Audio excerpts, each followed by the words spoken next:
During the Passion Week, which we're celebrating today, we're leading up to the crucifixion and the resurrection of Jesus. His ministry could not be ignored.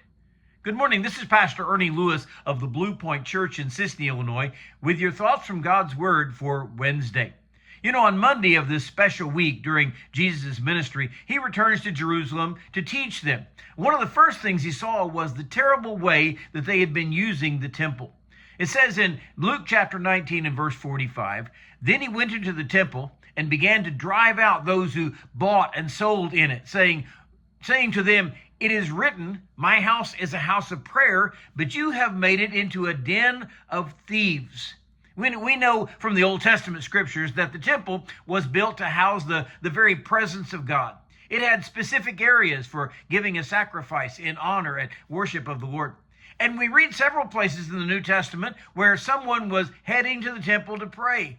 So what has prompted these people to make the temple into this den of thieves?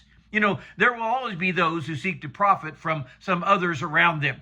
Maybe they're entering into a pyramid scheme and they're trying to seek out their friends and their family in order to get them involved. Or there's that proverbial ambulance chaser, you know, that lawyer who is unethically soliciting accident victims at the hospital or even at the scene of an accident to make some money for themselves.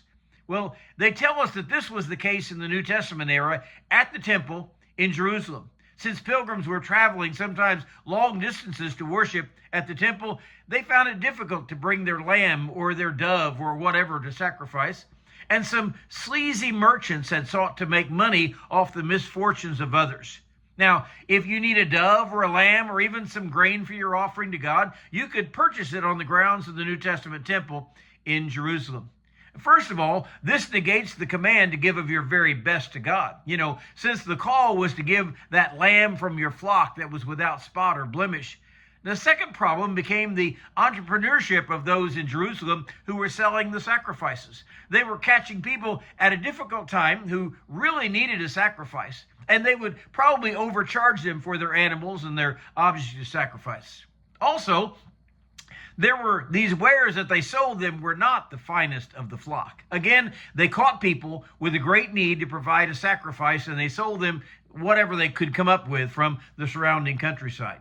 You know, since the Bible calls them money changers, we realize that there were also those charging exorbitant fees to exchange their foreign currency for a temple-approved coin. You know, no matter what these people were doing, they were using the temple, the very house of God, to make money off of those who were desperate to come and worship there. This may even have a reference to the church today. I don't know. Hopefully we're not guilty of taking advantage of those who have actually come to worship the Lord. But you can imagine how offended Jesus was when he saw his house, the place of worship, had become a den of thieves, had become a place where others are trying to make money off of the people who came to worship. How do we see the house of God today, especially in our own churches? And how do we treat those who come to worship God sincerely?